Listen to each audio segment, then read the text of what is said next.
We grow when we give. We grow when we give. We grow when we give. Nosotros crecemos cuando damos. We grow when we give. 与えるとき、成長する。 We grow when we give. Welcome to ROG, Return on Generosity. I'm your host, Shannon Cassidy. This podcast celebrates generosity at work, not financial giving valuable time, mutual respect, alternative perspectives, and genuine collaboration. Our special guest today is David Olivencia, an accomplished global technology executive and author with deep experience delivering measurable business results for leading organizations. David recently authored NetWORKing Excellence, building a strong value-based network in an accelerating digital world, where he shares the approach to networking that has enabled him to climb the corporate ladder at some of the world's leading companies. David is the CEO and co-founder of Angelus Investors. Prior to Angelus Investors, David held various senior executive positions of increasing responsibility at many companies. He's been recognized as 40 under 40 by Crain's Detroit Business, Crain's Chicago Tech 50, and Hispanic Business Magazine's most influential Hispanics in America. He serves on boards and is active in his community and with his beautiful family. What I appreciate most about you, David, is your positive energy and desire to make meaningful and generous contributions. Welcome to ROG, David. Oh, it's great to be with you, Shannon. Honored to be with you. Look forward to the discussion. Thank you. Me too. So this is closing out our Latino Hispanic Heritage Month series. So it's beautiful to have you with us. I would love for you to start off with a little bit of your background. So my background, I guess, all my family is from Puerto Rico. Came here in the United States in the 40s, 50s with minimal, not even the language, and worked hard. My grandmothers were cooks in a Puerto Rican restaurant, and that's actually how my parents ended up meeting. I say when my grandmothers were doing some cooking, my parents were doing some different kind of cooking. First in the family to go to college, an amazing ride as a senior technology executive in many companies. First in my family, I got the engineering degree. I got an MBA from Notre Dame, and then had been doing early stage investing in startups the last 15 years or so, which has been great. And as you mentioned, served on 2 boards. I have a wife, 3 kids, a dog, a Maltipoo. It's a lot of fun. It's actually very special in my life. I always kept putting off getting a dog. The kids were like, "Dad, we want a dog. Dad, I was like, a lot of work. I can barely take care of you guys. And now you want me to give me. So I ended up getting a dog. I think it's the best thing ever. That's a little bit about me. I live right outside of Chicago. And, this thing of networking, it's been very instrumental in my life, my career, and has helped me do so many different things, meet so many great people. And when I was reached out for this podcast and you think about generosity, it's like the big brother, big sister, or the cousin to networking because they're so intertwined, and it really resonated with me. So look forward to sharing some more perspectives. Oh, thank you for that. So how do you see them connected? Because I've heard you describing that, and in your book you write about how it requires generosity or a spirit of giving, or you're using networking as a way to help people. So I would love for you to talk to us about how you see those as connected. Yeah, so networking, and through a lot of my research, reading books, interviewing people, it's creating and improving value-based relationships to facilitate mutual goal accomplishment. That's kind of the definition of networking, right? And it's an ongoing process. It's about value and giving value back and forth. Where the generosity, you can argue that you can be generous, but it's great. It's great if you're generous with value, right? I mean, really helping somebody, and it's mutual, right? It's not necessarily if you're always giving, that's great, but those typically aren't enduring relationships because one side or the other feels that, hey, this is great, but it's a one-way relationship, right? The way I look at generosity and networking is you really need to understand yourself, right? And really understand what are your strengths, what makes you happy, what's your purpose in life, all these kind of self-understanding, to then say, what are the gifts and the things of value that I can give, to the world? And that's not easy. That's why I capitalize the word work, networking, right? And then I also say as part of the, I have three parts of the framework of networking excellence. The first is the foundation. The second is execution. And the third is optimization, right? So the foundation just is really about understanding yourself, setting the right goals. What's the right brand for yourself that acts as a magnet for your network, and then powering that with rituals and routines, right? So if you understand yourself and you know the strengths that you have, the value that you can have, now you know the arsenal of things that you can give to this world, to others, to be generous with. I think a lot of people walk through life, they don't necessarily know all the valuable things that they can give to the world, right? I think we all of us have that within us. And then the second part is the execution. Well, the thing what I say in networking excellence is, and it's almost with generosity, and they're kind of related in here, is that there's thousands of groups we can network with. There's thousands of people that we can network with. And I said those who are networking excellence are a little bit deliberate in how they spend their time, and it's just around their goals and their interests. But once they identify the people and the networks that are aligned to their goals and interests, then it's about pouring the value, pouring the generosity. And, you're not necessarily expecting anything in return, but there's just this general human law of reciprocity where amazing things happen, and people who are best positioned to help you want to help you because of your generosity, the value you're giving, and how you're helping them.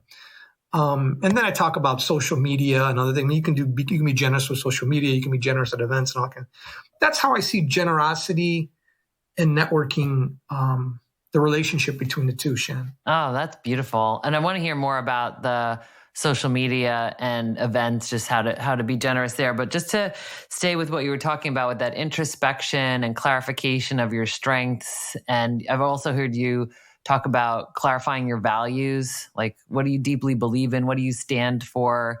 And then it sounds like you're saying to find groups that have some reflection of those values and strengths, or you're looking for groups that could benefit from the arsenal of things that you have to offer. I mean, how do you suggest that people identify the right groups, so to speak, to network with?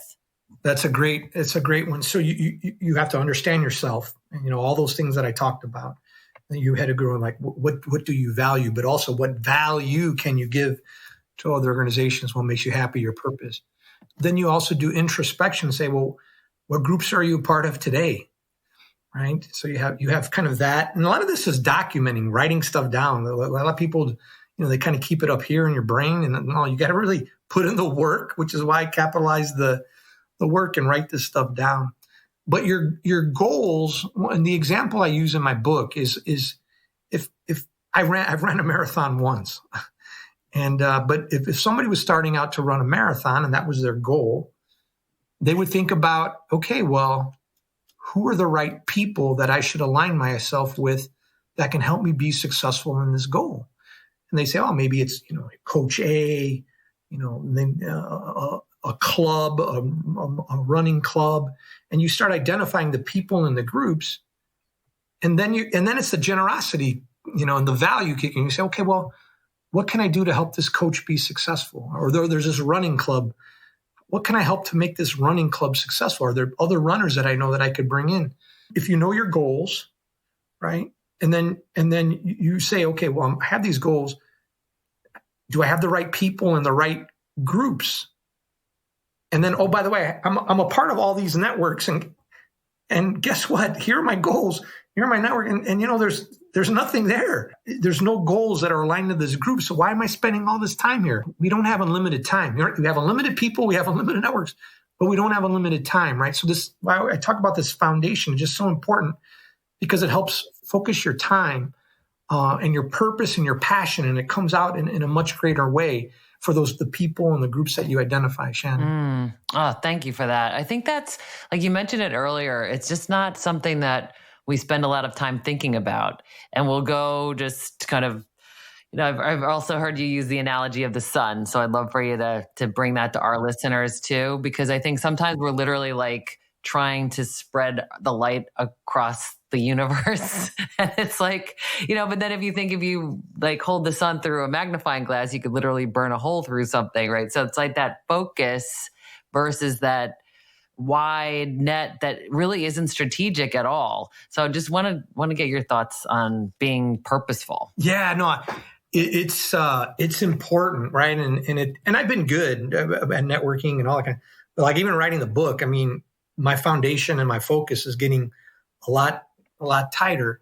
But I talk about the sun, and I said it's probably one of the most amazing things in the history of, I say, universe history, whatever.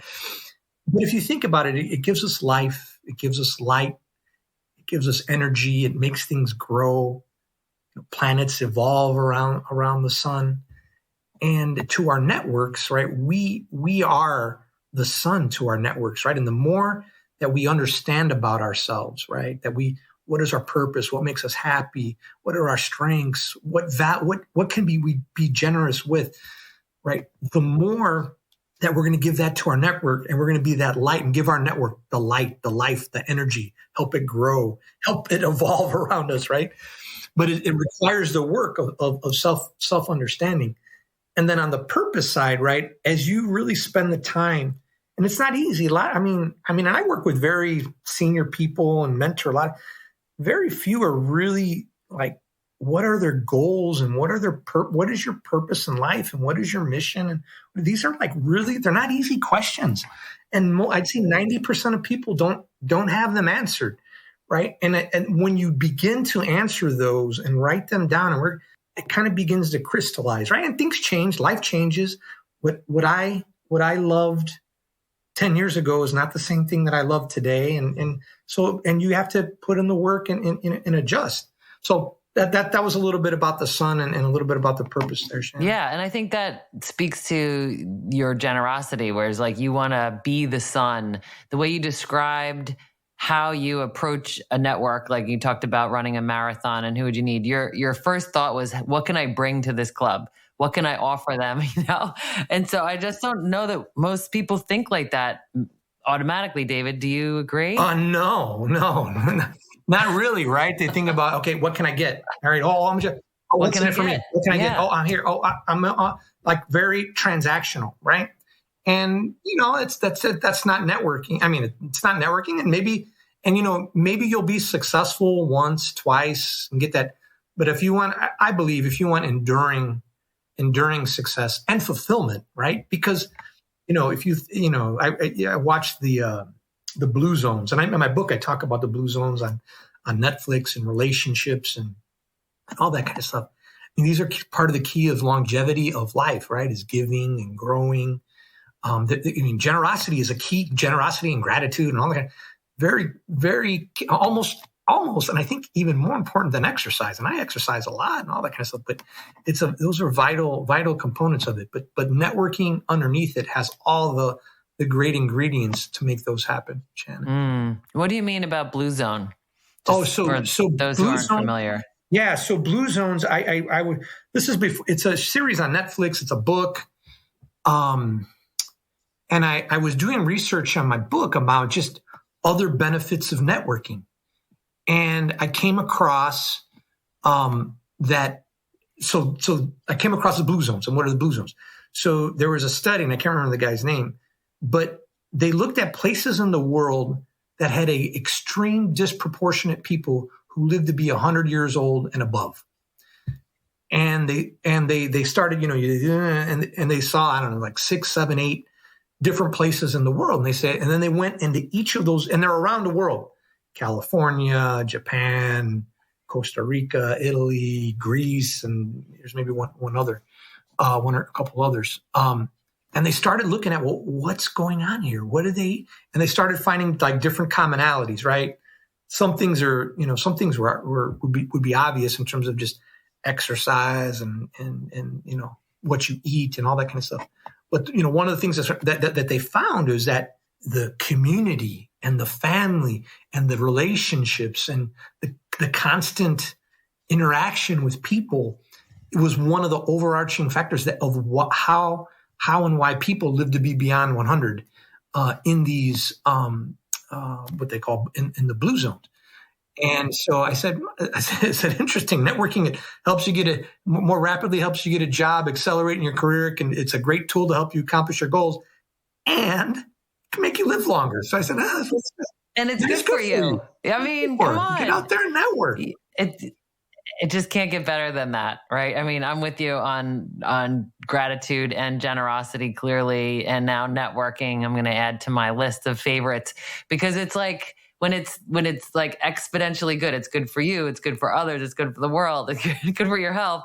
Like, yes, do more of that. Do more of that. Let's prioritize it. Of course. Yeah. And that's what I love about your book is it's structured. It walks people through a process, and it's a lot like other areas of study that it's like you do it every day. It's like negotiating or emotional intelligence, right? The things that you do every single day, but you just don't really break it down into like, how could I be better at this? You know, what do I do well? What could I improve? And I just love your thoughtfulness of like digging in and saying, okay, it starts with the foundation of who you are, what you stand for, what you have to offer. I mean, how did that come to you, David? I can imagine this would be like, you having to say, okay, how do I put how I think into words? Yeah, Shannon. So through my life, especially the last 15 years, people say, "Wow, Dave, you know a lot of people. Wow, David, you're very connected. Wow, that David, he really knows how to network. He really." And then over time I say, yeah, I mean, I'm pretty good at it. I've learned, I've read, I've done different things.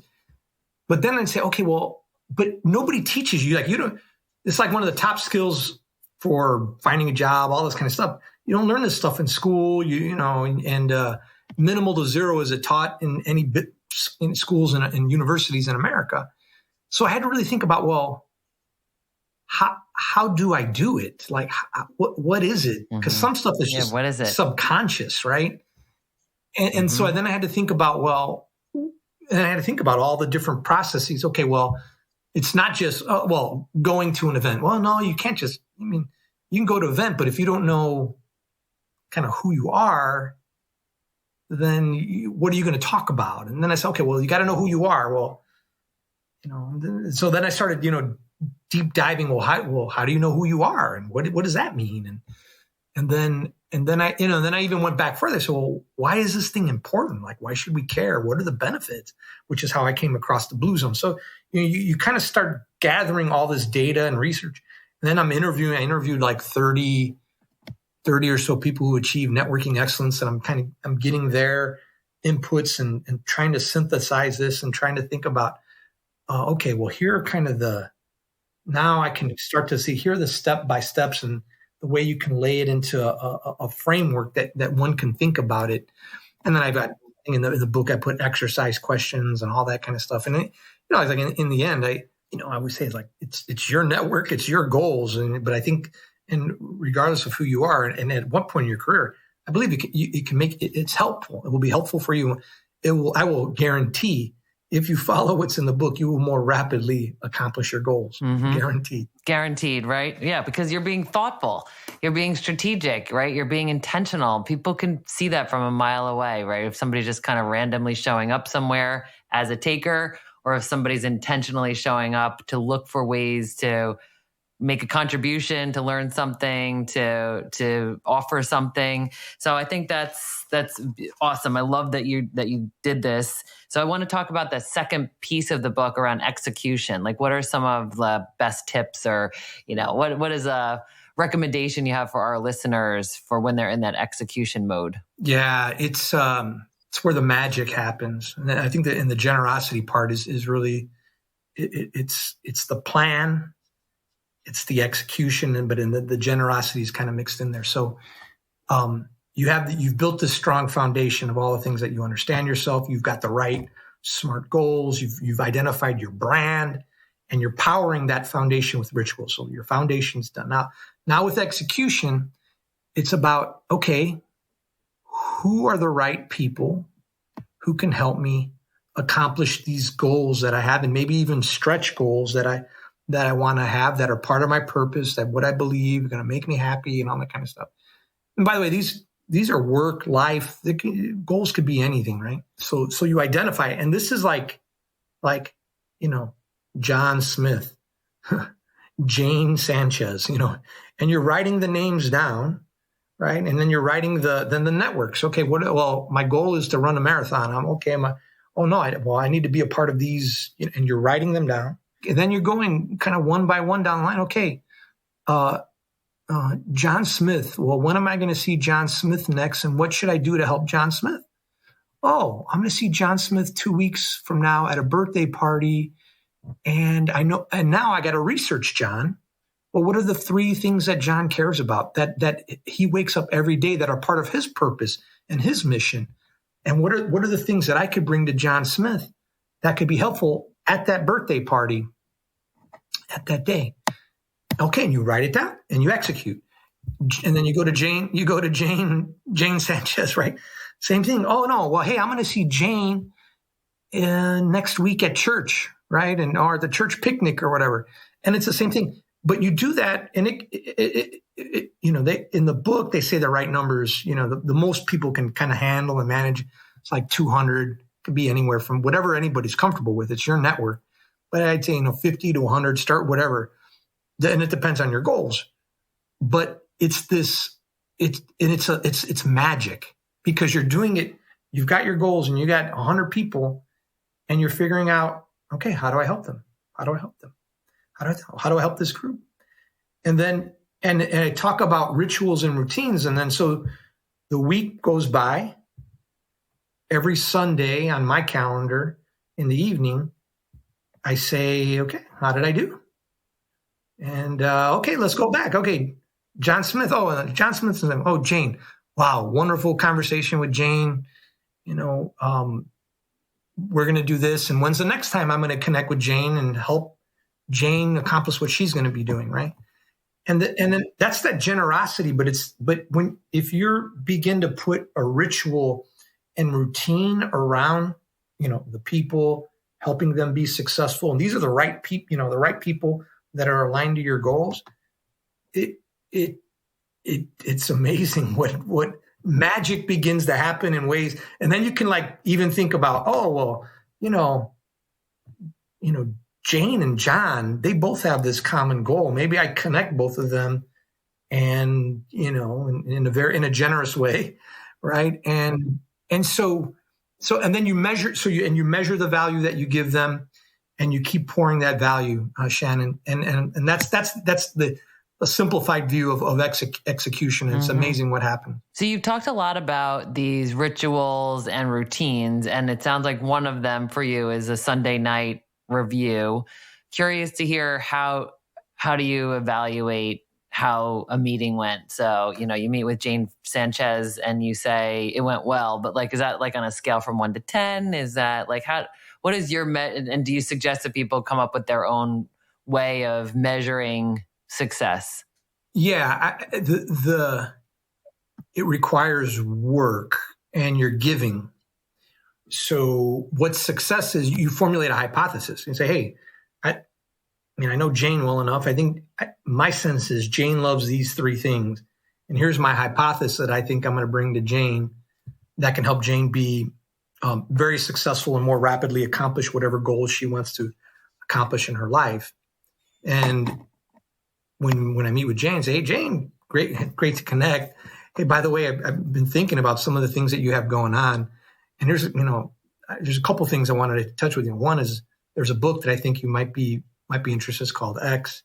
Second, I have a person who's, that I know that's in my network that does X, Y, Z that might be able to help you with your goal B. And, goal C, it's been interesting. I've been working on that as well. Something I'd love to follow up with, something like that. And see what she comes back with, right? And she comes back with, no, that's great. And then, because they're going to be very engaged to talk about things that they care about, right? And for sure. Do you know that and then so is it a success or not? Did it resonate? Because maybe I was wrong. Maybe my hypothesis, maybe those aren't the right 3 things that she cares about. And that's okay. Mm-hmm. And then you say, okay, well, then you use the opportunity to understand, well, are there other things that you deeply care about, or they're keeping you up at night, or whatever people say, right? Yeah, for sure. Connect, ask questions, listen. Yeah. Oh my gosh. So your default is how can I give? How can I help? Right. That is so as you're interviewing these individuals to help you write your book, and just you were looking for themes, and did it strike you that that is a common way of approaching networking, or because I think you're uncommon? Yeah, I mean, I think your style is unique and awesome, and I applaud you and want everyone to be inspired by this. But I also think it's uncommon. So what have you found? There is an uncommon to it, but I think the other, it all kind of always also goes back to the value proposition, right? Like if you're going to make an ask for something, you also always got to think about like, why should this other person, why should they care about it? Why is this going to make their life better, easier? Is it aligned? Is it aligned? So, I mean, I guess I am different in that way, but I've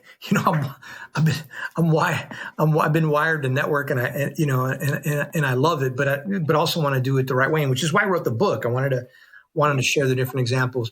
I think people, I think people in general are, I give them always the benefit of the doubt, and I think they all want to do good things. It's just sometimes they may not have this view and approach, to getting things they want, right? Yeah. And so that's another reason why I wrote the book, and hopefully it helps people, on their journeys.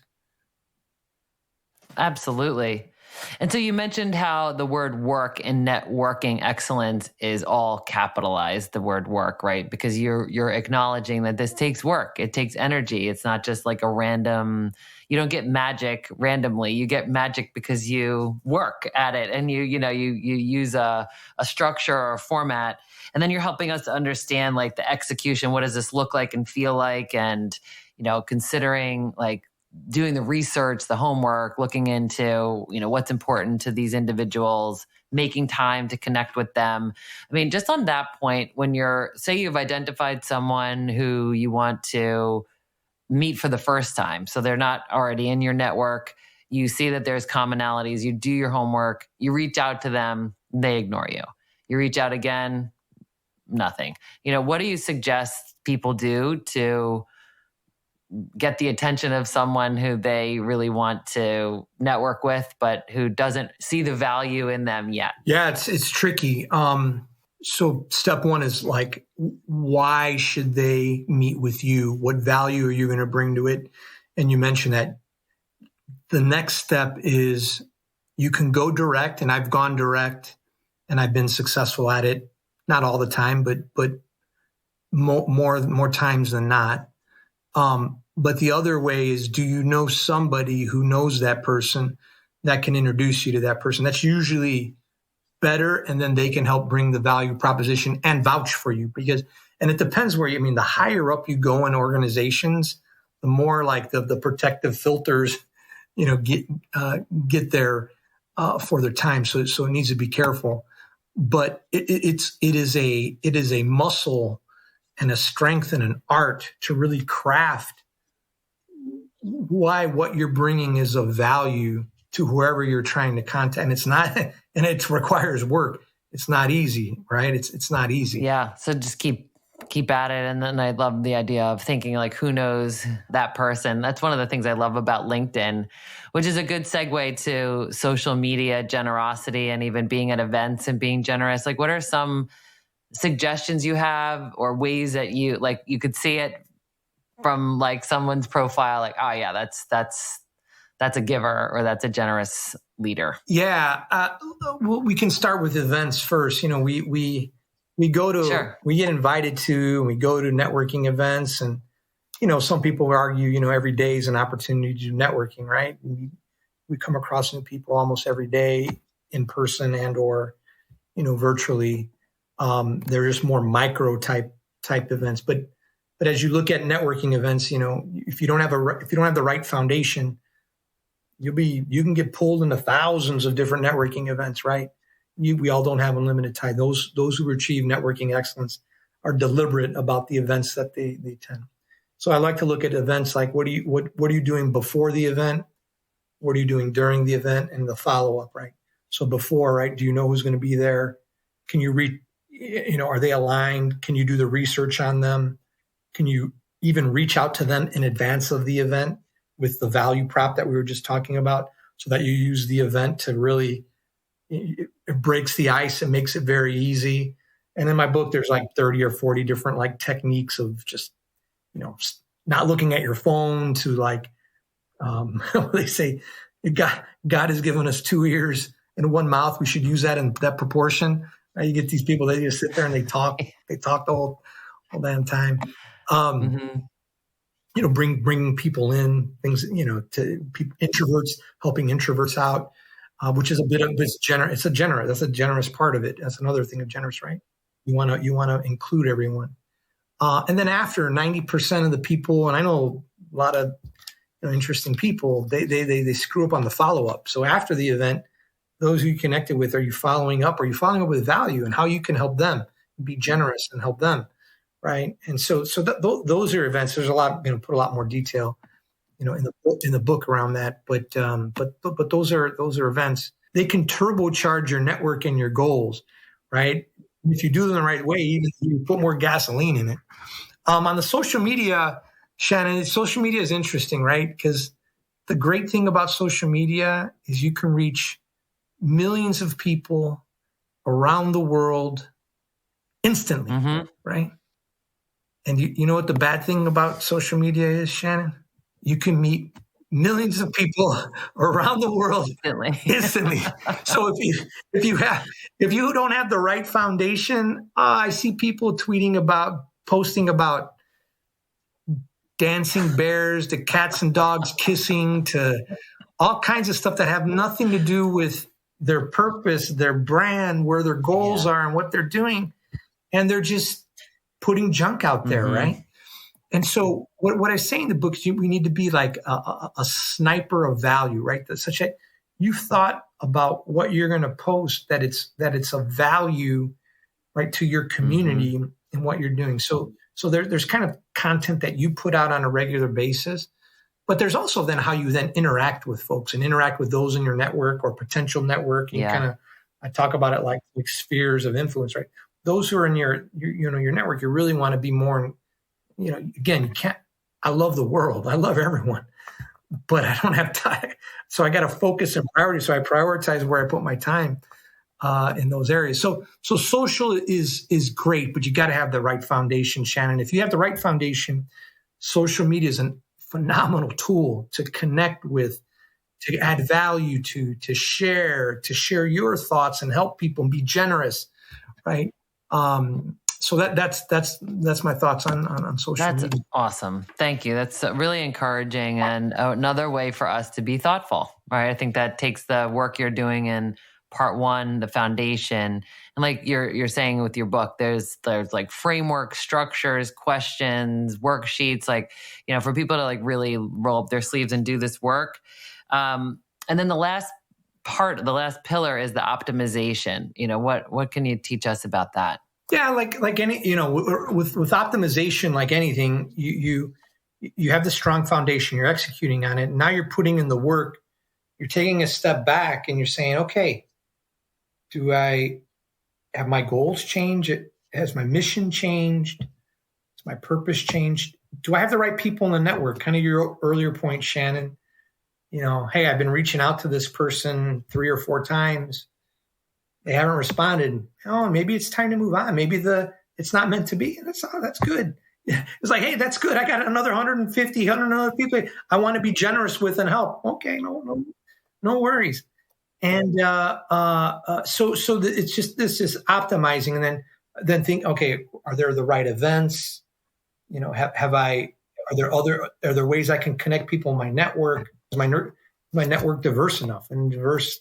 Like mine, is it too ethnic in one way? Is it too male in another way? Right? Just really thinking about, what do I need to do to really optimize my network? But you also optimize with the events, and you also optimize with social media as well. So that's the optimization channel.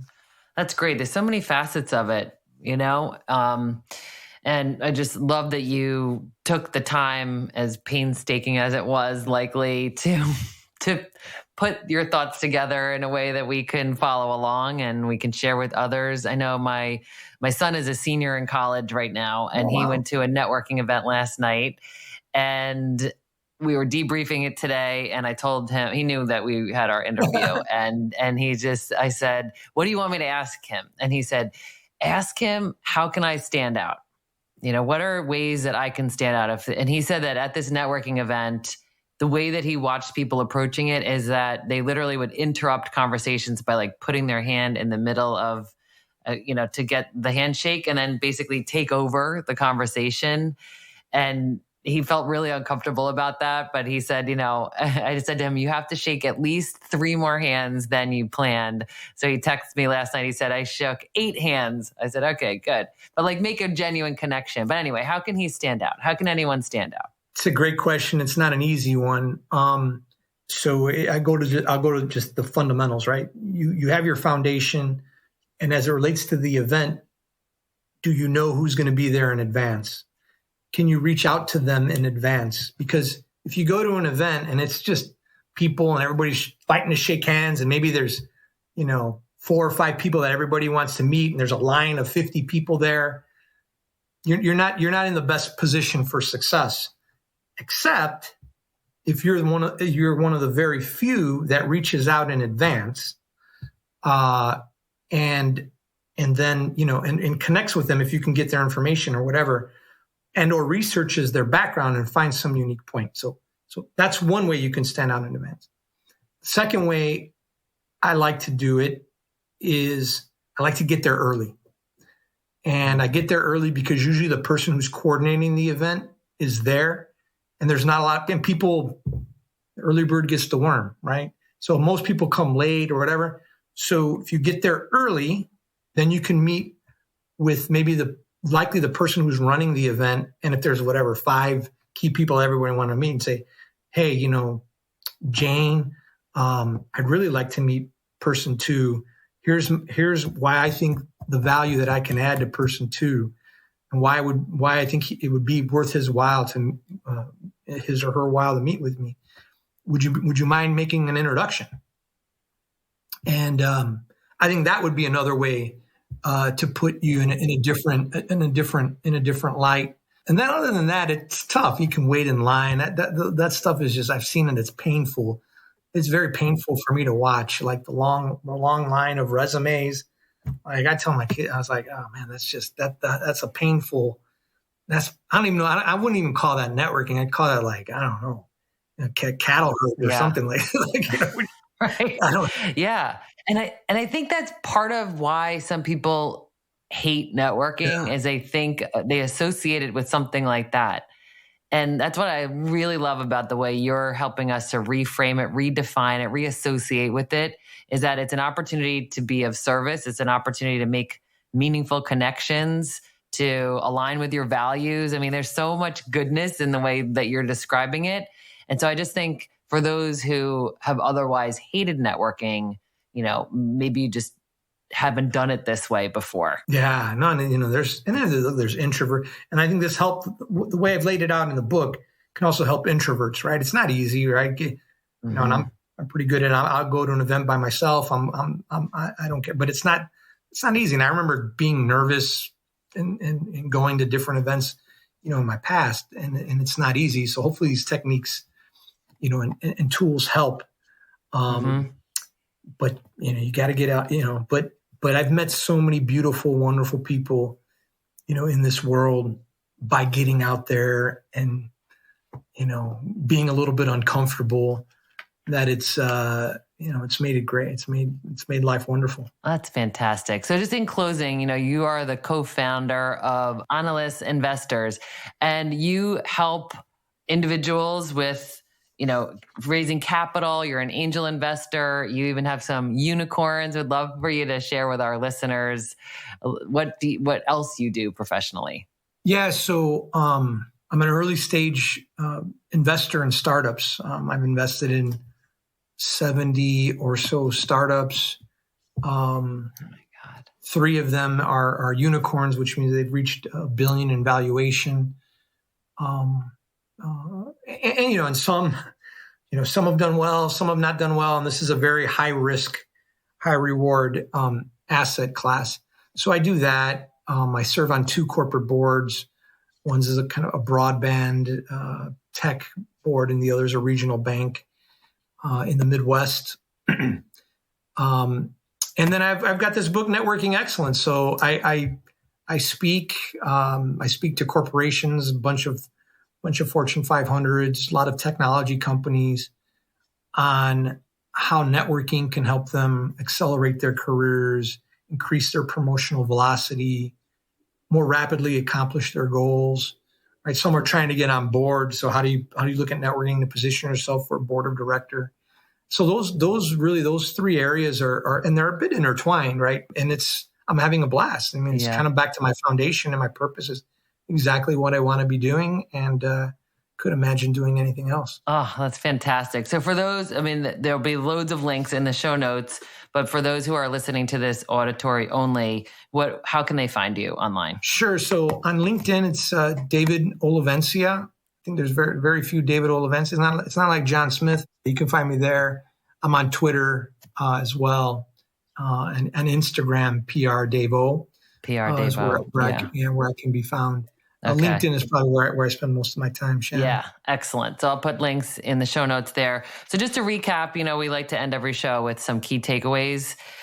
So the number one thing I think is to build your foundation. Clarify your foundation, set up those routines and rituals. Like, what is a weekly habit that you could build that could help you to take this to the next level? I really think that's the number one takeaway tip that I would give everyone, is to get your book, to clarify their foundation, establish what kind of a weekly ritual works for them to really invest in this. What else would you say, David? Yeah, and it could be daily. I've got a daily ritual every morning, right? And it just helps me start out the day the most efficient, energetic way possible, aligned to everything that I believe in. But yeah, those would be the key. And then you look at your foundation, right? Really, like, of all the areas of if you get your foundation right, then the other components build on top of that, right? Excellent. Oh, well, thank you for investing your amazing talent, treasure, and your gifts with us. I so appreciate you. Oh, equally appreciate you, Shannon, and feel free to reach out to me through those who are listening on social media.